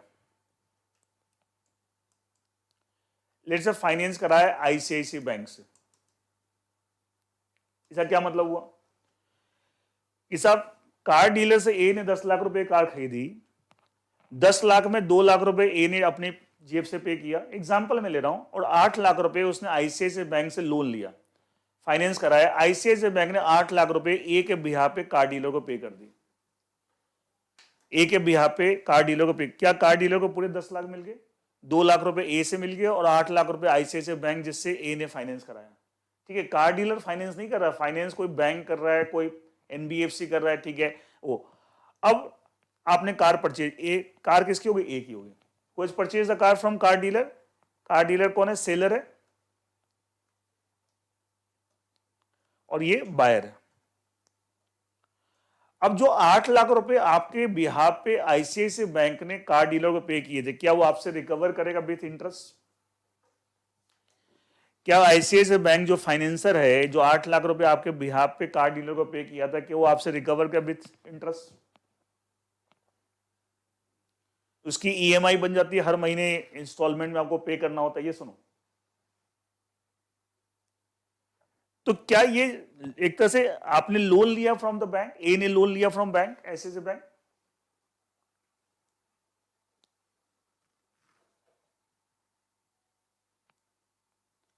अच्छा, लोन ये क्या सिक्योर्ड लोन है, अनसिक्योर्ड लोन होता है? ये सिक्योर्ड लोन होता है, अनसिक्योर्ड लोन होता है? किसी पे सिक्योरिटी होती है, किसी पे सिक्योरिटी होती है? कार पे। वेरी गुड हर्ष, आपने जवाब दिया, कार पे सिक्योरिटी होती है। सिक्योर्ड लोन होता है और उसी कार पे, जिस कार को आपने परचेज किया उसी कार के ऊपर सिक्योरिटी होती है। क्लियर? अच्छा, क्या मोटी मोटी एक बात करें, एक मैं छोटा सा एग्जांपल दे रहा हूं खाली समझाने की चीजों में कितनी टेक्निकलिटीज होती है। ढंग से पढ़ें तो मजा आ जाएगा, और नहीं पढ़ें तो ठीक है, चल ही रहा है, रट्टे मारे जा रहे हैं। अच्छा, ब्रॉडली हम किसी भी प्रॉपर्टी पे सिक्योरिटी क्रिएट करते हैं। प्रॉपर्टी को ब्रॉडली दो हिस्सों में डिवाइड कर, immovable property and movable property. Property को ब्रॉडली तो हम दो हिस्सों में डिवाइड कर, immovable property and movable property. ये सुनो, जब भी किसी इमूवेबल प्रॉपर्टी पे हम सिक्योरिटी क्रिएट करते हैं, दैट इज कॉल्ड मोर्टगेज। क्या बोलते हैं? मोर्टगेज। जैसे आपने अपने घर के ऊपर सिक्योरिटी क्रिएट कर दी, कोई लैंड में सिक्योरिटी क्रिएट कर दी in favour of the lender, तो क्या? मोर्टगेज। उस सिक्योरिटी क्या बोलते हैं? मोर्टगेज। तो mortgage is always on the immovable property. जब मूवेबल प्रॉपर्टी पे सिक्योरिटी क्रिएट होती है, उसमें दो तरह की सिक्योरिटी होती है। उसमें दो तरह की सिक्योरिटी होती है। एक बोलते हैं प्लेज। इमूवेबल प्रॉपर्टी पे एक ही तरह की सिक्योरिटी क्रिएट होती है, कॉल्ड मोर्टगेज। मूवेबल प्रॉपर्टी पे अगर अच्छा, सिक्योरिटी कौन क्रिएट करता है? बोरोवर। किसके फेवर में? लेंडर।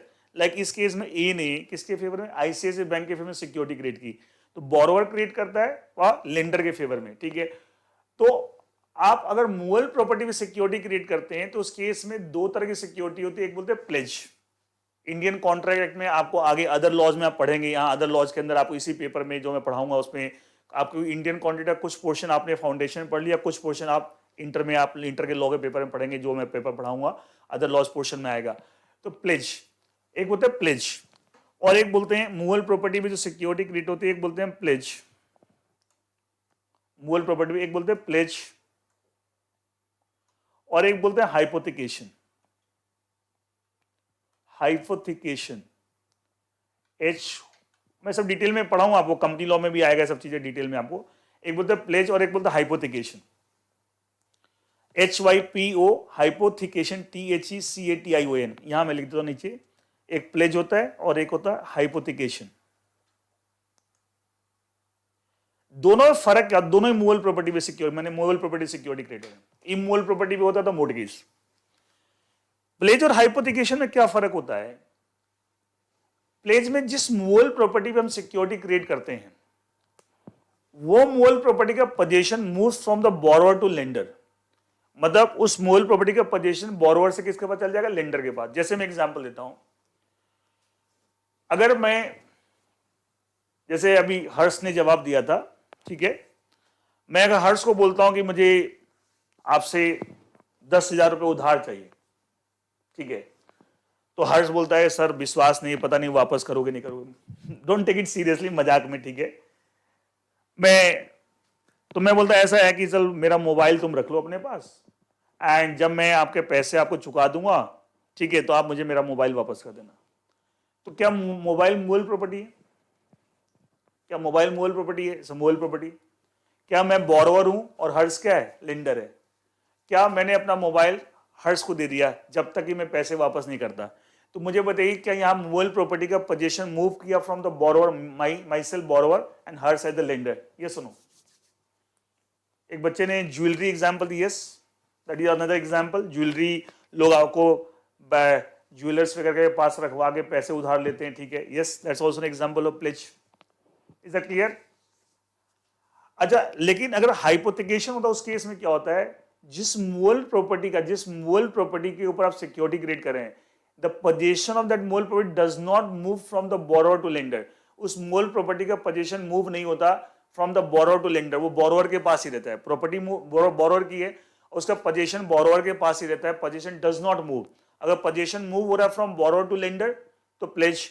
अब पोजीशन मूव नहीं हो रहा, पोजीशन बोरोवर के पास ही है एंड बोरोवर की प्रॉपर्टी बोरोवर के पास ही है, लेंडर के पास पोजीशन नहीं जा रहा, तो उसको हाइपोथिकेशन बोलते हैं। क्या बोलते हैं? हाइपोथिकेशन। ज्यादातर लोग इसको नहीं जानते and they don't know about that, hypothecation के बारे में। ये भी एक तरह की सिक्योरिटी होती है मूवेबल प्रॉपर्टी पे। अच्छा, तो जब ए ने आईसीआईसीआई बैंक से लोन लेके कार खरीदी, क्या कार जो मूवेबल प्रॉपर्टी, कार भी मूवेबल प्रॉपर्टी है? Car is a movable property. अच्छा, इसका पोजीशन क्या बायर के पास, क्या बोरोवर के पास ही रहेगा? तभी तो कार को यूज कर पाएगा। हर्ष, आपने कुछ नो लिखा है, कुछ कंफ्यूजन है कुछ? हर्ष, कार मूवेबल प्रॉपर्टी नहीं है? Car is a movable property और नॉट? हर्ष, आपने कुछ लिखा है नो? आई, अच्छा कोई बात नहीं, गलती से हो गया। कार मूवेबल प्रॉपर्टी है। अच्छा, ए ने आईसीआईसीआई बैंक से लोन लेके वो कार खरीदी, तो A is a borrower and bank ICICI bank is a lender. क्या कार का पोजीशन बोरोवर के पास ही है? तो कौन सी सिक्योरिटी क्रिएट हुई इन favour of the bank on that car? क्या हाइपोथिकेशन? मूवेबल प्रॉपर्टी है, प्लेस तो है नहीं कि वो प्लेस में पोजीशन मूव होता है फ्रॉम बोरोवर टू लेंडर, लेकिन पोजीशन यहां पर बोरोवर के पास ही है। क्या यहां हाइपोथिकेशन क्रिएट हुआ? क्या यहां सिक्योरिटी जो क्रिएट हुई बाय वे ऑफ हाइपोथिकेशन? तो एक्चुअली क्या होता है, जो कार की आरसी होती है, रजिस्ट्रेशन सर्टिफिकेट होता है, उस पर लिखा जाता है कि अगर आपने लोन लेके अगर कार खरीदी है तो आरसी के ऊपर लिखा था हाइपोथिकेटेड इन फेवर, ऐसे लिखा था शॉर्ट में, एचपी हाइपोथिकेटेड शॉर्ट में इसको, इन फेवर ऑफ, जैसे यहां लिखा जाए आईसीआईसीआई बैंक। क्यों लिखा जाता है? अच्छा, ए के पास कार है, ए अगर ये कार कल के दिन किसी बी को बेच दे, ए कल के दिन ये कार बी को बेच दे और बी को ये पता नहीं चले कि साहब इस कार के ऊपर लोन चल रहा है, क्या बी फंस जाएगा? क्या बी फंस जाएगा? और बैंक का भी नुकसान होगा। बैंक की इस प्रॉपर्टी पे सिक्योरिटी थी, बिना बैंक की परमिशन के, बिना आपने ऐसे बेच दी, क्या बी का भी नुकसान, बैंक का भी नुकसान हो जाएगा। लेकिन जब आरसी पे लिखा हुआ HP hypothecated in favour of source of bank, A जब बी को बोलेगा मैं कार बेचना था, क्या वो आरसी देख के बी समझ जाएगा साहब इसके ऊपर लोन चल रहा है, हाइपोथिकेशन चल रहा है, लोन चल रहा है, बैंक के फेवर में, आईसीआईसीआई बैंक के फेवर में सिक्योरिटी क्रिएट हो रखी है, लोन चल रहा है, इसलिए तो शॉर्ट में से एचपी लिखते हैं। तो टीचर क्या पढ़ा देते हैं, जो हायर परचेज में से एग्जांपल देते हैं, टीचर क्या बताते हैं, देखो तुमने आरसी में देखा हो एचपी लिखा आता है, वो एचपी हायर परचेज नहीं, हाइपोथिकेशन है जो आरसी में लिखा होता है। आप सोचिए, टीचर प्रूव भी कर देता है, टीचर प्रूव भी कर देता है कि साहब ये हाइपोथिकेशन, हायर परचेज का एग्जाम्पल दो, आरसी में लिखा होता है, बट वो एक्चुअली हाइपोथिकेशन है, हायर परचेज नहीं है। अब देखो कितना बच्चा भी बड़ा खुश होता है, हाँ आरसी में लिखा होता है एचपी, तो वो एचपी हाइपोथिकेशन है, नॉट हायर परचेज। अब देखो किस कहां से बात कहां पहुंच गई, किस चीज को क्या बता दिया, और उसको प्रूव भी कर दिया कि ये हायर परचेज है, but actually it's not a hire purchase, it's a case of hypothecation. और क्यों लिखा था आरसी में? सो दैट फ्रॉड ना हो, कि बिना बैंक के जिसका लोन चल रहा है उसके बिना परमिशन के, बिना लोन रीपे किया आप उस गाड़ी को किसी और को ना बेच दें, तो उस तरह की, क्योंकि किसी को बेचेंगे वो आरसी देख के समझ जाएगा इसके ऊपर लोन चल रहा है, उसके ऊपर लोन चल रहा है। I hope you understood this point. This is just one, ऐसे 50 चीजें हैं, ऐसे 50 चीजें हैं जहां कंसेप्चुअली चीज कुछ और है, लोग बता कुछ और देते हैं, एंड यही सब चीजें तो आगे जाके प्रॉब्लम क्रिएट करती है, बच्चे को समझ नहीं आता। I hope this is clear to everyone.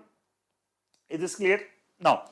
अब आते हैं इस बात पे कि जिन बच्चों ने ऑलरेडी थोड़ा सा, बस मैं लॉ के बारे में बताना चाहता था to just give you some clarity to understanding law पढ़ते कैसे हैं, कुछ एग्जांपल देखिए नाउ।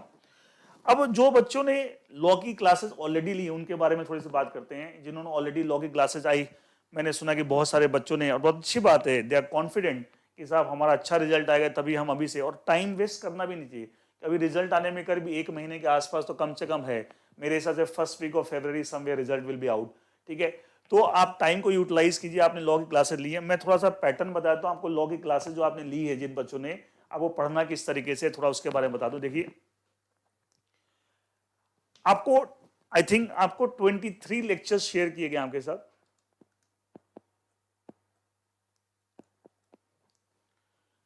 एंड 23 लेक्चर जो शेयर किए गए, आप पढ़ना ऐसे शुरू करें, हर वीक में 5 लेक्चर पढ़ें, Monday to Friday, per day Monday, हर दिन एक लेक्चर पढ़े, तो मंडे टू फ्राइडे आपका 5 लेक्चर, तो आपके 5 लेक्चर्स हर वीक में पढ़ें, मंडे टू फ्राइडे, और starting from today itself, time waste नहीं करना। दिव्यम आपने पूछा आप डाउट कैसे लेंगे बेटा, अभी उसी के बारे में बता रहे हैं, अभी मैं बता रहा हूं आपके क्वेश्चन का आंसर। देखिए एवरी सैटरडे, मैं एवरी सैटरडे मैं 10:30 से 12:30 सुबह 10:30 AM टू 12:30 PM, ये 2 घंटे की मैं एक डाउट कम रिवीजन क्लास रखूंगा, रिवीजन कम डाउट क्लास। जैसे starting from the coming Saturday, जो सैटरडे आपको आने वाला है, इस सैटरडे को, स्टार्टिंग फ्रॉम कमिंग सैटरडे, अभी हर्ष में आप, हर्ष कोई बात नहीं, आपको मैं वैभव सर को बोल के आपको सॉफ्ट कॉपी भी शेयर करवा दूंगा।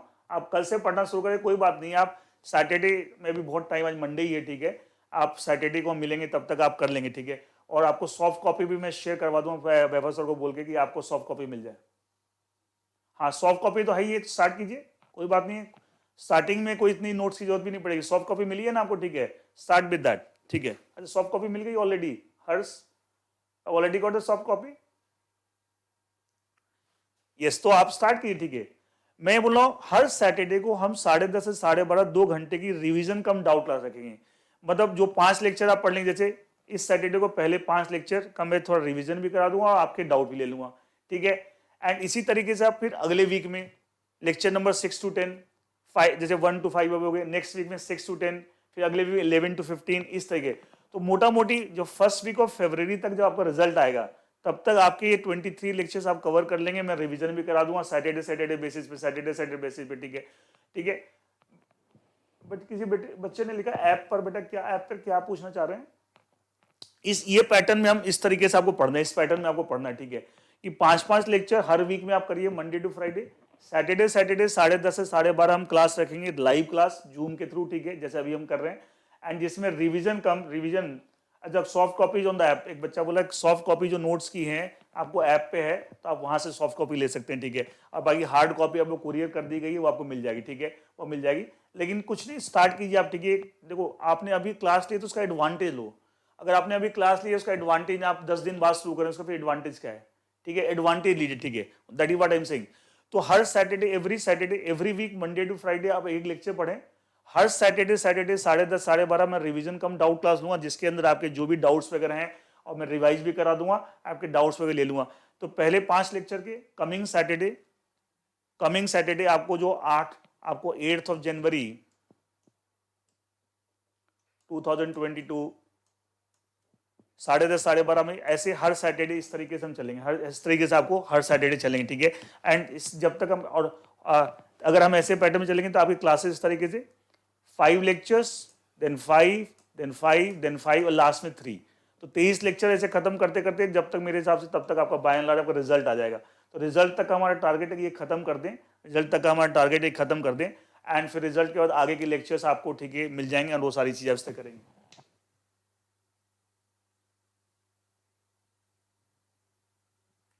अभी इस एक क्वेश्चन आया कि साहब जो नोट्स बनाने की इसके बारे में बता दो। अच्छा, एक पढ़ना कैसे ही बता देता हूं आपको, ठीक है, पढ़ना कैसे है। आप जब पढ़ेंगे तो आपको 2-3 सबसे पहले आप लेक्चर सुनेंगे तो पहला स्टेप है understand the concepts, understanding. Lecture आप पढ़ेंगे, समझेंगे, एक एक चीज को आप एनालाइज करेंगे। उसके बाद लर्निंग द लैंग्वेज। अच्छा, लर्निंग द लैंग्वेज मैं बोल रहा हूं, इसका मतलब क्या है कि मैं क्रैमिंग नहीं बोल रहा हूं, कि मैंने बोला पहले अंडरस्टैंड, समझ के फिर थोड़ा लर्निंग भी करनी है। अच्छा, आपको अपने कोई नोट्स नहीं बनाने हैं। ये बहुत बच्चे होते हैं अपने अपने नोट्स नहीं, आपको जो मटेरियल दिया रहा है वो एक्चुअली कहने के लिए बुक होती है, वो नोट्स ही हैं। आप स्टूडेंट्स के पॉइंट ऑफ व्यू से बना के दी गई है, दैट इज बेसिकली कहने के लिए बुक है या note, basically they are notes. तो जो मैं आपको दे रहा हूं आप ही के पॉइंट ऑफ व्यू से नोट्स बना के दे रहा हूं, नोट्स फॉर्म में ही है, ठीक है। तो पहले क्योंकि जब मैं पढ़ाता हूं तो जो मेरी बुक के अंदर या जो मटेरियल मैं देता हूं उसी चीज को पूरा एक्सप्लेन करता हूं डिटेल में। तो एक बार वो लेक्चर आप देखेंगे, समझेंगे, तो उसके बाद आपको पूरी एक चीज कंटेंट एकदम क्लियर हो जाए, किताब में क्या लिखा हुआ है, एक चीज क्लियर, वही सब चीजें मैं लेक्चर में पूरी डिटेल में समझाऊंगा, ठीक है। तो उसके बाद आपको थोड़ी सी लैंग्वेज को लर्न भी करना है। क्यों लर्न करना है? क्योंकि एग्जाम में लिखना है। एग्जाम में पता 70% पेपर आपका सब्जेक्टिव है, 30% एमसीक्यू है, ठीक है। तो आपको थोड़ी सी लैंग्वेज लर्न भी करना, लेकिन अंडरस्टैंड करके लर्न करने में कोई दिक्कत नहीं है, क्योंकि आप रट नहीं रहे हैं, आपको एक चीज का मीनिंग पता है। अच्छा, अपने को नोट्स बनाने की जरूरत नहीं है, नॉट रिक्वायर्ड एट ऑल। मैं आपके पॉइंट ऑफ व्यू से उसको लॉ को सिंप्लीफाई करके सिंपल लैंग्वेज में जितना सिंपल, देखिए जितना सिंपल हो सकता है उतना सिंप्लीफाई किया जाएगा। लेकिन ये लॉ को सोचे कि प्लेन इंग्लिश हो जाए, वो पॉसिबल नहीं है। फिर लॉ कैसे होगा वो, ठीक है। तो प्लेन इंग्लिश हो जाए वो तो नहीं पॉसिबल है, लेकिन काफी सिंप्लीफाई, जैसे ओरिजिनल लॉ होता है, जैसे आपने आईसीएआई की स्टडी मटेरियल देखी, उनमें कैसे लिखा हुआ है, वो बहुत आईजीटी जैसे लॉ बना हुआ आईजीटी लिखा हुआ है। लेकिन मैं जो मटेरियल आपको दूंगा उसके अंदर काफ़ी सिंप्लीफाई करके, जिससे कि आपके लिए आसान हो जाए। और उन्हीं चीज़ों को लेक्चर में पूरा मैंने डिटेल में समझा दिया, तो उसके बाद और आसान हो जाता है। You have understood it through lecture, then you learn the language. और थोड़ा सा राइटिंग भी करना है, थोड़ा लिख के भी देखना है कुछ कुछ क्वेश्चंस के आंसर्स एंड ऑल दैट। क्योंकि कई बार क्या होता है, हमने लर्न कर लिया, लेकिन जब लिखते हैं हम कई सारी स्पेलिंग मिस्टेक करते हैं, कई सारी और मिस्टेक करते हैं, कई बार सेंटेंस ही नहीं बनता। तो थोड़ा राइटिंग प्रैक्टिस भी करनी है। 3 स्टेप में तैयारी करनी है: understanding, learning the language and writing practice. Understand, पहले समझिए कि क्या है, लेक्चर सुनिए एंड ऑल दैट, कि क्या कंसेप्ट है। Then learn the language, language को थोड़ा लर्न कीजिए, ठीक है, आफ्टर अंडरस्टैंडिंग। अगेन क्योंकि नोट्स चाहिए, नोट्स के फॉर्म में आपको दिया रहा है, आपको अपने कोई नोट्स बनाने की जरूरत नहीं है, not required at all. And फिर आपने समझ के जो लर्न किया, फिर थोड़ा लिख के देखिए कि सही मायने में हम एक्चुअली जो हमने समझा है क्या हम लिख पा रहे हैं। क्योंकि अल्टीमेटली आपको एग्जाम में लिखना है, और आप अगर लिख नहीं पा रहे, आप कितने भी आपके कंसेप्ट अच्छे हैं, अच्छा एग्जाम में आप अगर मान लिया आप कंसेप्चुअली आप बहुत स्ट्रांग है, लेकिन आप एग्जाम में ठीक से लिख नहीं रहे या लिख नहीं पा रहे, क्या मार्क्स मिलेंगे? नहीं। तो लिख के प्रैक्टिस कीजिए। कई बच्चों को मैंने देखा तो लिखते ही नहीं है। अच्छा एग्जाम में जब सब कुछ लिख के ही बताना है, और 70% पेपर मैंने बताया सब्जेक्टिव है, तो डोंट यू थिंक आपको लिख के जो चीज एग्जाम में आपको करना है वही प्रैक्टिस करो। क्योंकि नहीं, कई बच्चे खाली ओरली कभी कभी कुछ लिख के एक पेज लिख के नहीं देखा, ठीक है। इनफैक्ट हम भी बहुत सारे टेस्ट कराएंगे जिसमें आपको लिखना पड़ेगा, ठीक है, बट उससे पहले आप भी थोड़ा सा लिख के प्रैक्टिस, जिससे क्या हो, आप अल्टीमेटली उस चीज लेवल पे जा रहे हैं जो चीज रिक्वायर्ड है फॉर द एग्जामिनेशन पर्पज। उस पॉइंट पर कॉन्फिडेंस भी आता है। वो चीज आप लिखते हैं ना, तो एक level of confidence he different हो जाता है। एक ले तुम देखना, मैं भी अब जैसे एक जनरल में सेमिनार कर रहा हूँ, इसमें भी मैं लिख रहा हूँ। बहुत लोग तो मैंने देखा लॉ पढ़ाते समय टीचर कुछ लिखते नहीं है, खाली ऐसे ओरली बताते रहते हैं। मैं हर चीज जो पढ़ाऊंगा आपको लिख लिख के, हर चीज को रिलेट करके, डायग्राम बना के, चीजें कैसे किस तरीके से रिलेटेड है। तो आपको भी पढ़ते समय थोड़ी राइटिंग प्रैक्टिस भी करनी है। तो 3 स्टेप में तैयारी करें: राइट, अंडरस्टैंडिंग द कंसेप्ट, ठीक है, learning the language and writing practice, ठीक है। ये आपको करना इस स्टेप इस तरीके से। और अपने को नोट्स बनाने की जरूरत नहीं है, जो मटेरियल हम दे रहे हैं वो नोट्स ही है, नथिंग दैट। एंड स्टूडेंट के पॉइंट ऑफ व्यू से तैयार किया गया, स्टूडेंट के पॉइंट ऑफ व्यू से तैयार किया गया ये। अब मैंने अपनी तरफ से जो चीज डिस्कस करना था बाय एंड लार्ज, अभी हम इस सैटरडे को मिलेंगे, पहले 5 लेक्चर का इस सैटरडे 8 जनवरी 2022 एंड सुबह 10:30 बजे। एंड आपको जिसमें मैं पहले 5 लेक्चर की आपको रिवीजन कराऊंगा और साथ में डाउट लूंगा, ठीक है, डाउट लूंगा, ठीक है। एंड ये जो चीज मैंने अपनी तरफ से जो मुझे लगा आज के लिए आपके लिए जरूरी है, जो चीज थोड़ा डिस्कस करें, so that you get to know about the law, get to know about the paper, get the right notion about the subject of law. And आपको 23 लेक्चर कैसे कवर करने, कैसे हम डाउट लेंगे एंड ऑल दैट। इसके अलावा किसी बच्चे को स्पेसिफिक डाउट्स हैं, कोई क्वेरीज हैं, तो आप बोल सकते हैं, लिख सकते हैं, ठीक है, आप चैट पे। और अदरवाइज मैं अपना नंबर भी शेयर कर रहा हूँ, इस नंबर पे भी आप अपने डाउट्स वगैरह डाल सकते हैं। पहले व्हाट्सअप कीजिएगा, ठीक है, एंड कभी फोन उन मतलब पहले आप टाइम ले लीजिएगा बात करने के लिए। अदरवाइज व्हाट्सअप नंबर, मैं अपना नंबर शेयर कर रहा हूँ, एंड माई नंबर इज 8851291095, 8851291095, 8851291095।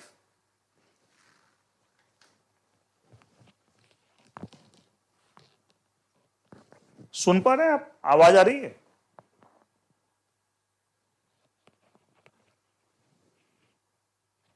अभी एक बच्चे ने लिखा ऑडिबल नहीं है, आप लोग बाकी लोग सुन पा रहे हैं? हाँ बेटा, व्हाट्सएप पे, ये व्हाट्सएप नंबर ही मैंने शेयर किया है। एक बच्चे ने पूछा कि साहब व्हाट्सएप पे आप डाउट लेंगे, यस, ये व्हाट्सएप नंबर ही मैंने आपको लिया, 8851291095, यस। अभी जिस बच्चे ने लिखा था कि मैं, आपको उसको आवाज नहीं आ रही, अब आवाज आ रही है? अभी जिस बच्चे ने लिखा था कि साहब I am not audible to him, अब सुन पा रहे हो? ये व्हाट्सएप नंबर ही मैंने शेयर किया है, इस पे आप अपने डाउट पूछ सकते हैं, यस। अभी किसी बच्चे ने can we still register for yes, you can go for, आप अभी भी रजिस्टर करा सकते हैं। आपको for intermediate subjects Vaibhav Jalan classes में आप एकदम बात कर लीजिए। आई होप आपके नंबर होगा रिसेप्शन का, आप बात कर लीजिए। किसी कोई अभी कोई स्पेसिफिक कोई क्वेरी, कोई डाउट, कुछ पूछना चाहते हैं अभी? आई होप कि आप अभी जो 1 घंटा आपने लगाया उसमें कुछ ना कुछ आपको इसमें भी सीखने को मिला होगा, कुछ नई सोच मिली हुई अबाउट द सब्जेक्ट लॉ, कि नहीं लॉ किस तरीके से एंड कैसे इंटरेस्टिंग है एंड ऑल दैट, ठीक है। And thank you all for a very patient hearing, and बहुत आपने आराम से मुझे सुना, ठीक है, thank you all for that. And फिर भी किसी कुछ कोई डाउट है, कोई क्वेरी है तो आप पूछ सकते हैं अभी भी। एंड अभी मैं 2-4-5 मिनट यहाँ पे 2 मिनट हुआ अभी आपको, ठीक है, किसी को कुछ पूछना है। अदरवाइज मैंने अपना नंबर भी शेयर किया है और बाकी हम टच में रहेंगे। जो बच्चे क्लासेस ले रहे हैं तो हर सैटरडे हम मिलेंगे, ठीक है, हर सैटरडे, एवरी सैटरडे 5-5 लेक्चर की हम रिवीजन कम डाउट क्लास लेंगे, ठीक है। यस भानु आपने लिखा कि 23 लेक्चर के लिए कि अभी भी रजिस्टर कर सकते हैं, एकदम कर सकते हैं आप। वैभव जलान क्लासेस में बात कर लीजिए, एकदम कर सकते हैं आप।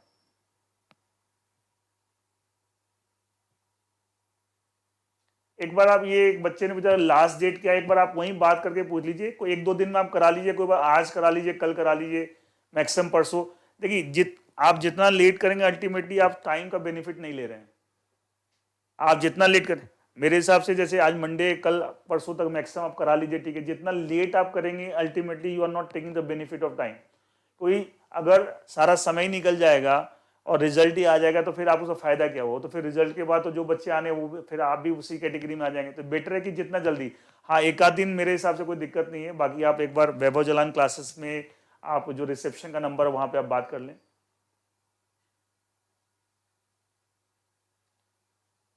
यस जो लाइव क्लासेस होंगी वो गूगल ड्राइव पर भी अपलोड होगी। जो बच्चे, जो आपको बताया हुआ अदर लॉज की जो क्लासेस हैं, अदर लॉज की क्लासेस आपको आपको लाइव हम कराएंगे, तो उसको गूगल ड्राइव पर भी अपलोड होगी। तो जो लाइव में आएगा उसको लाइव भी मिलेगा, साथ में गूगल ड्राइव पर अपलोड होगी।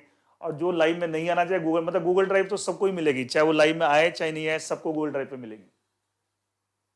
खुशी जो आपने क्वेश्चन पूछा है, सभी को गूगल ड्राइव पर क्लास मिलेगी, चाहे आप लाइव में आओ चाहे नहीं आओ।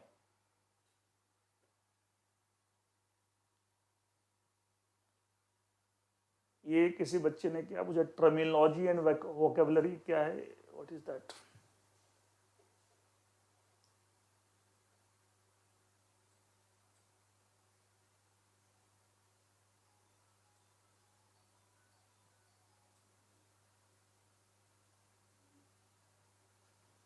यस लाइव क्लास में बेटा, ये क्वेश्चन दिव्यम ने पूछा है कि लाइव क्लास में अनम्यूट का ऑप्शन, यस एकदम देंगे। आप बोल के भी क्वेश्चन पूछ सकते हैं लाइव क्लास में, हम अनम्यूट कर देंगे आपको, ठीक है। आप वहां पे बोल के भी क्वेश्चन पूछ सकते हैं अभी, क्योंकि आपको थोड़ा सा, क्योंकि पहला अभी बहुत सारे बच्चे बीच में शोर शराबा आता है, इसलिए उसको अनम्यूट किया हुआ है आपको। दिव्यम